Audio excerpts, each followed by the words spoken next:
Joe here, and I just want to give a hello to all the new tribe members, the existing tribe members. Happy Saturday.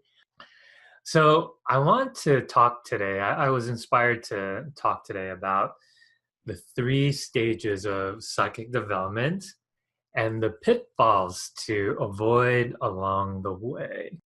Now, this came about because last Wednesday, I actually substitute taught for one of the clairvoyant programs at Intuitive Insights, which is a school of clairvoyance here in San Diego. And what was interesting about that particular group was, this was the advanced group. Compared to the beginners, you see how far they've come along. And what was great is, I was there at the beginning of their development. And then to see them again, I just saw that they went through the various stages. Here's what I've noticed along the way. There are these 3 stages to psychic development, which I mentioned in the beginning. And these are all from beginner to advanced. And, I've seen it time and time again. What are some of the pitfalls to look for, and what pitfalls can you avoid? And once you recognize all this, how can you overcome these pitfalls? All right. So like I said, there's 3 stages, and I want to talk about the first stage here. Now, this first stage, this is kind of more the baby stage. All right. And I like to call this the flailing around stage. The flailing around stage. Now, I want to give you an analogy to illustrate this. When you are first learning how to swim, and it's your first time getting in that swimming pool, and maybe the water is super cold, you've never swam before, what is the natural inclination to do? Right? You'll literally be flailing around, your arms, your legs, and there you are flailing around. And how's that working for you? Right? So here you are working with the instructor, and the instructor says, just relax, lean back, right? And there you are, you're trying to stop moving your arms, you don't want to sink, and you lean back just a little bit. And what ends up happening is your ears start getting underwater, right? And then it's like, you start flailing around a little bit again, but then again, you relax just a little bit more. And then next thing you know, you're floating. And then later the instructor's like, okay, now you're ready for this paddleboard. And so you're floating on top of the paddleboard, and then you're just kicking your feet. And then you're moving, you're propelling yourself forward. And then eventually you let go of that paddleboard, and then you could add your arms, and then you could swim around anywhere you want. So, the question for you is, did this happen overnight? No, of course not, right? It's of these stages. And so the same thing goes for any of you more beginner psychics, or you're just awakening to this, or you're just opening up to your psychic abilities. And what I find with a lot of my students is they'll say, I'm in my good clairvoyant space here, eyes closed, and they'll say stuff like, I can't meditate.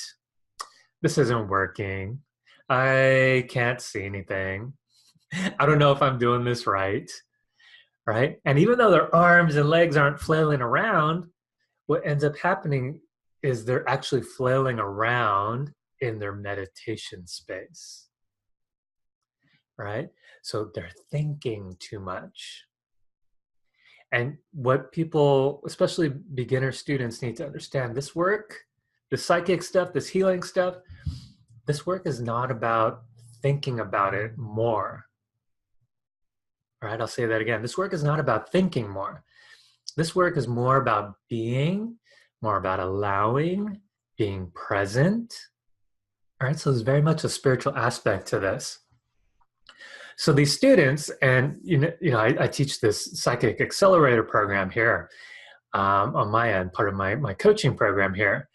And what they end up learning is they learn a special way to meditate that not only allows them to super quickly quiet all this mind chatter, all the flailing around in the mind, but it also helps to anchor the experience so that it becomes like a light switch, right? I could turn it on, I could turn this thing off.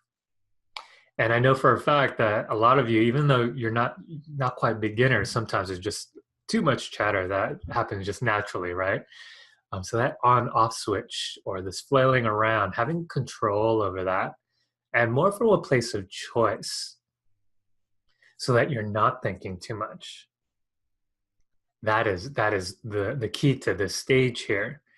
And I will say that if you are just taking this stuff too seriously, this whole thing about being serious, oh, I got to be a serious psychic. Well, this psychic stuff won't work either. All right. And, speaking of that on-off switch, many of you are already super psychic. And, because you're really empathic, or beings are constantly whispering in your ear messages like, oh, listen to me, listen to me. Or, beings from other realms, they just keep wanting to communicate with you. And it might be really scary for you, right?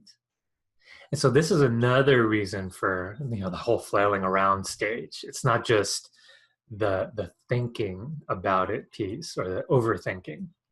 It's more like, oh my gosh, what do I do? This is scary. This is not normal. And so that's also part of the flailing around.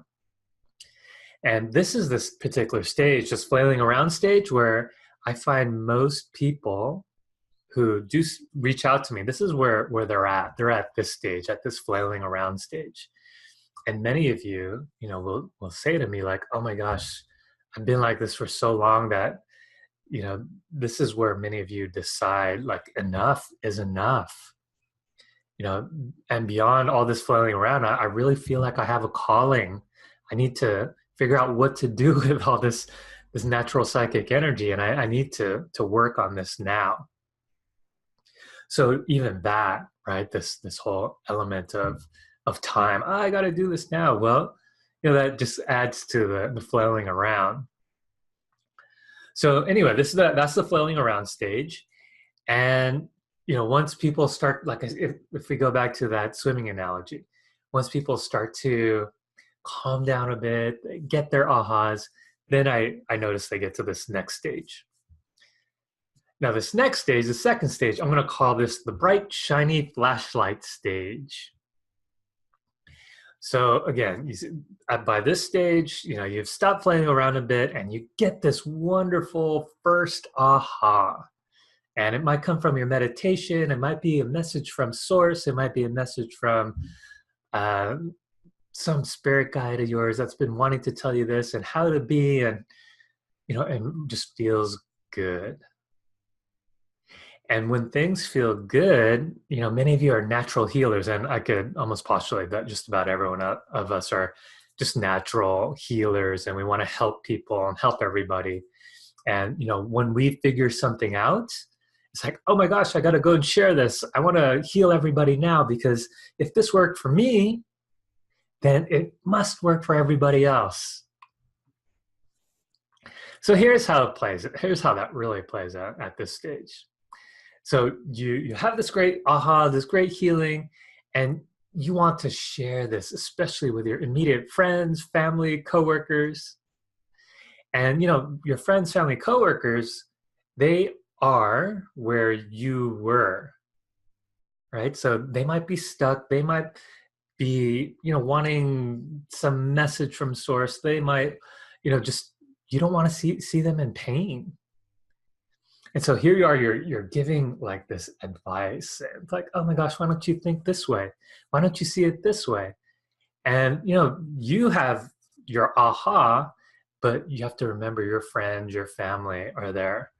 And in their world, to them, it's like you're giving all this unsolicited advice. And, your reaction once they act like that towards you, it's like, oh, I'm giving you light, I'm giving you hope, I'm giving you healing. And their response is like, oh, well, what's with this shininess? And then you, in response, you're like, oh my gosh, why don't you just be more positive, right? Why can't you just think differently? And there's even that book. It's like change your questions, change your life, or change your thoughts, change your life. So let's take a closer look at what's really happening here, right? And that is, and this is another analogy. Say it's like late at night, you're driving, and you look in the rearview mirror, and you see like the flashing lights of a police car behind you. Now, you get pulled over, and the police officer walks up to your car, and what does the police officer do? Has that flashlight and shines the light right straight in your eyes, and you're like, it's too bright. Let me see. And the police officer's like, let me see your license and registration. Well, with that analogy, right? You going, it's just too bright. Guess what you're doing when you're, spreading your light to all your immediate friends, family, coworkers, right? I got this healing. You get to get this healing too. Well, the people you want to help, right? You have to remember that they are still in the dark and in the shadows, right? In that realm. And here you are walking around with this bright, shiny flashlight, flashing your love and light into people's faces. And, they're there looking at you like a weirdo and, telling you to buzz off, and without really saying it, what they're really saying is like, get your bright light out of my face, right? Like, what's wrong with you? Are you mental? And what happens at this stage, okay, you got your aha, you got your bright aha that you got in your life. Because people don't get it the way you get it, what the pitfall of this stage is, what can happen is you end up dimming your light as a result. All right, and this is what's called invalidation. All right, invalidation. And you dim your light because, these are friends of yours. These are close family members and coworkers and people that are close to you in your life. And, in order for them to stand you, right, in order for them to be around you, you think in your mind like, oh my gosh, I gotta dim my light a bit. For me, right, whenever I see that, I'm like, oh my gosh, that's like the biggest tragedy. And, the biggest problem that can happen at this stage is you actually become codependent in a way over if that person gets your healing or not. Does that make sense? And then there's karma built around if, here I am giving love and light. There's karma built around if they feel better or not, just because you gave them this supernatural, incredible healing, and they're supposed to feel this way, but they didn't. And, you want so badly for people to feel great because you do, because that's just what we do, right? As healers, it's just our birthright. It's what pulls us into being in this planet, really. However, what happens though, if they don't feel great? Well, if they don't feel great, you end up not feeling great. And for many of you empaths out there, this is especially true when you could feel their pain. And when they don't get your healing, what ends up happening is you end up matching their pain because you could still feel they're in pain. And then you become, in that place of pain yourself. And so how many times has that happened? Like you're wanting to help them, they're still in pain. You had this bright aha, but because they're still in pain, you end up matching, and then you're feeling like crap, right? So, the question is, in this case, who are you really trying to heal? Sure, yes, you're giving them a healing. However, in the background, you got to question yourself, is that really a pure healing? If, somewhere in the background, you really want them to feel better so that maybe you can feel better around them. So really, is it you wanting them to feel better, or is it because you want to feel better? Right? Because you don't want them to feel bad, otherwise you feel bad. Right? So this is kind of that healer's dilemma here at this stage, the bright, shiny flashlight stage here. So the key point here is that, what if you were to, instead of dimming your light, What if at this stage you were to keep your light shining bright no matter how people react to you? You know, this I had another coach point this out to me back, way back when, that this is the light warrior's dilemma. We dim our light, and we dim our light so that people won't feel uncomfortable around us. And what I love about what this coach said is she said, you know what, Joe, don't dim your light, right? Just because people can't stand to be in your light. If anything, shine it even brighter. And you know what? Those that are ready for your light, they'll be ready for your message, your healing. And those that aren't ready yet, well, at least you've opened the doors for them. Does that make sense?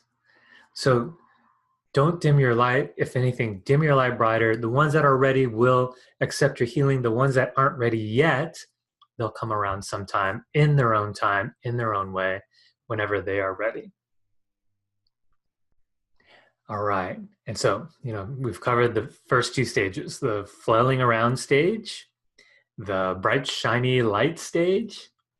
And then we're going to move on to the third stage here. And this is something more nuanced, yet this is where I see many experienced healers and light workers get stuck. And they don't even know they're stuck here. And as a matter of fact, a lot of people in this stage are, they're professional healers. They're already out there in the world helping others. And this is at this stage, this third stage. Here's what I notice is the biggest sign is that they're getting a little too comfortable, right? And what I hear from people in this stage is like, oh my gosh, Joe, I'm just not growing anymore. And when I see them at this stage, when they come to me, what I notice is that, talking about the ahas in the last stage, like by this point, you've amassed a lot of ahas, and you might even have a specialty, like you're all about love and relationships, or you could be the career coach or the spiritual path. Like my thing is like spiritual path and higher dimensional realities, like that kind of thing. So the thing with this stage is when people don't or can't read beyond this growth period. And I'll illustrate this here in a moment more. So case in point, let me give an example. There's a lot of healers there that are all about love and light, right? Because that's what they got for themselves. That's what they got for many of their clients now, and it feels good. The thing with this stage, and love and light is great. I love love and light myself. However, what if, and this is more of an inquiry, what if love and light wasn't always the solution for people, right? What if people are at that stage where, sure, you want them to feel good, but what if at the moment they come to see you that this whole feeling good and love and light thing, maybe that's just not what they need right now? And, what if someone comes in, right? And here you are, they're in pain. They are really needing answers. And, maybe they're depressed about something, or maybe, I don't know, just something more traumatic happened in their life. And so there you are, you're being a good psychic, you're looking at their space, and, what if, as you're looking at them, what if, oh my gosh, look, there's some past life energy. Oh wait, there's some energy there in your throat chakra from your mom. And it's still in the throat chakra, even from childhood. Or, oh, there's, yeah, money issues. Oh yeah, I see this like really white energy. It's like survival energy in the first chakra. Now, in these cases, right, sure, love and light might be the solution for you, but really, what did you just do by, automatically just going to love and light? Like love and light's always a solution for everything instantly. You got to question, are you really serving them? Now, I want to give an extreme example here because, obviously, right, I'm not in a female body. And I had a female client come in, and she came in wondering why, she was depressed and why she couldn't get over the hump in her life. And so I took a look, and, being a good psychic, right? What part of the training is you just report what you see. And with her, there I was, just kind of took a look at her space. And again, I'm not in a female body, but I was able to see that she had like this white energy, like in her ovaries. And I was like, well, okay, I'm just reporting what I see. I see like this white energy in your ovaries. And I'm getting something around like there's disappointment over not being able to conceive. And it shows up as like a failure energy in your body. Right now, mind you, she didn't tell me any of these details. I was just reporting, right? I was just reporting what I saw for her. And, with me just pointing that out for her, she ended up just crying. And she cried and she cried and she cried. And then, I saw this energy from her mom, in those areas. And, again, I'm just pointing this out. And she replied, she goes, my mom also had this trouble conceiving. Right. And then I just pointed out to her, like, oh, you have this match. You have like this matching energy. It's like a little bit of your mom's programming in your body. And, I asked if she would like help, removing this white energy. And I pointed out to her, I was like, this is not a cure, right? You work with the energy and then you work with the body so the body can heal itself, is how that works. But, if this can allow, just by moving this white energy out, if this can allow the body to relax, right?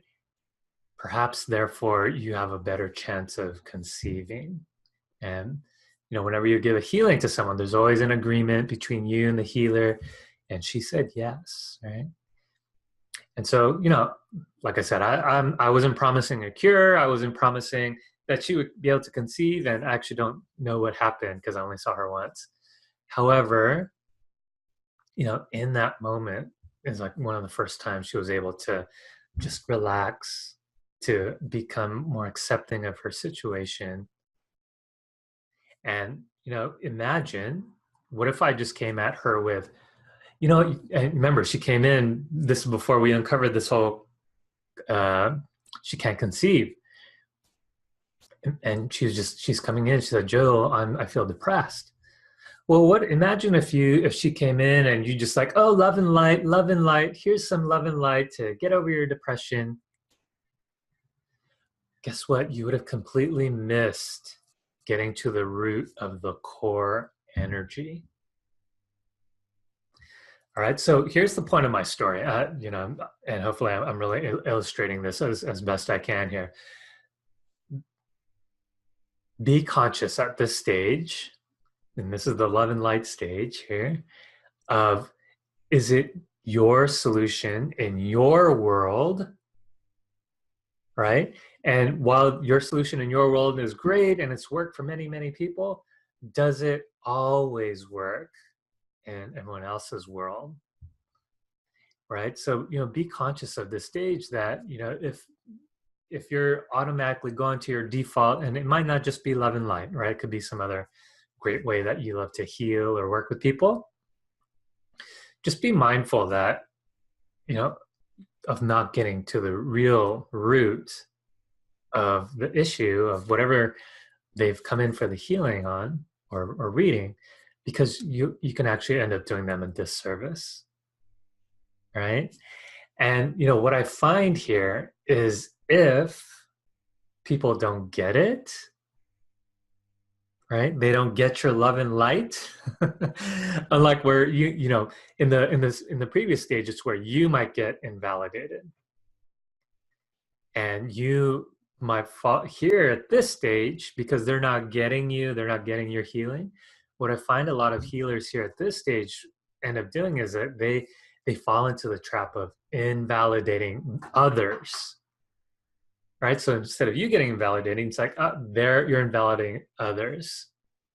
And I could tell you, you know, it was part of my journey and my aha too, that there was a stage I'm like, they don't, my healing is amazing and people should get it. If they don't get it, there's something wrong with them. Right? And you know, I still have to catch myself here sometimes too. It's like, you know, why don't they get it? Why don't they just get it? It's obvious to me. Why isn't it obvious to them?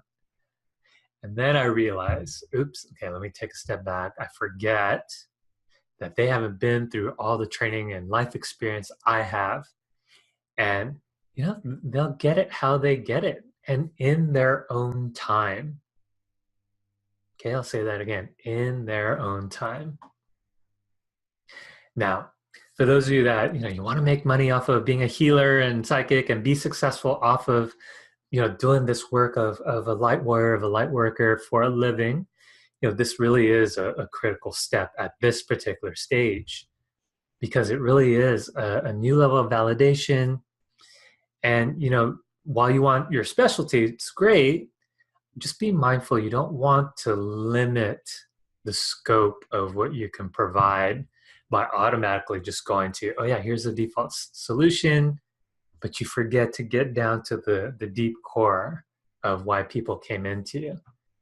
All right, because remember, you did this work. You got to the core of a lot of what you've worked on. So for you to help others, remember, it's not just love and light automatically. Get to the core of why people came in, you know, get to the deeper truths, and then love and light, right, can come in more automatically, more magically, more with more ease for that person. And again, remember at this stage, you know, your solution, just be mindful of when it's more about you versus what really serves them. Okay. So just to summarize the stages here, there's the flailing around stage, and this is where like, oh, it's not working. This stuff is not working, and you think too much, and you know, you can't access anything. And you know, like I said, at this stage, if you're just too serious about this, then the psychic stuff, healing stuff, it just doesn't work. So that's stage number one. Stage number two, that's the shiny, bright flashlight stage. And this is where you're like, oh, this worked for me. Let me show you. And then someone invalidates you, and then you end up dimming your light. Oh, what a tragedy. And then the third stage, this is the where you just get too comfortable, and it's all about the love and light, and you stop growing for a bit. And you're not necessarily dimming your light around others anymore at this stage. However, you know, you got to be conscious that what you're offering, right, that you're not limited by just the level of growth of where you're at this particular stage. All right, so whatever stage that you might be in, just be aware this is all cyclical, right? It's all unconscious, right? It's not anything we think about. Maybe someone has to point it out to you. Maybe you get a bad client experience, and you know, all that's just feedback from spirit. And you know, for all of these stages, there's a moment where you just kind of feel stuck and you don't know why. And even as you're still getting more and more advanced, you will still go through these stages over and over again. This is what I mean by it's cyclical. And it's easy to think, this isn't working, or I suck, or I'm a terrible healer, psychic, or medium. And you know, I just kind of have to giggle a little bit about it, because I see my clients go through these stages all the time. Oh, it feels great. Oh, this sucks. Oh, this is great. Oh, it's not working. It feels great again. And just realize, all right, just realize that like the tides of the ocean, like roll out, roll back in, roll back out. Just realize all this is normal.